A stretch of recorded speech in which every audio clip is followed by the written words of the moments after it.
राहू दे हे बी राहू दे माझ्या पोटात दुखायचं तेवढं अरे तुझी जीवावर आली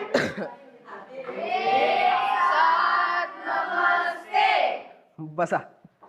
चला मराठीची पुस्तक काढा सगळ्यांनी. तर आज आपण शिकणार आहोत 10वा धडा आप्पांचे पत्र. लेखक आहेत अरविंद जगताप. तर आज आपण एका अशा व्यक्तीबद्दल बोलणार आहोत ती रोज आपल्या आसपास असते, पण आपण साधी त्याची विचारपूस सुद्धा करत नाही. आणि ते म्हणजे आपल्या शाळेचे शिपाई काका.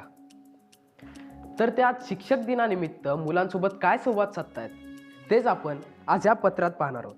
तर चला बघूयात. सर, पण आपण पत्रातूनच का सांगितलं? म्हणजे ती वर्गात येऊन थेट पोरांशिवाय बोलू शकत होती की. अरे कदाचित त्यांना मुलांसमोर किंवा शिक्षकांसमोर मोकळ्या मनाने बोलता येत नसेल, किंवा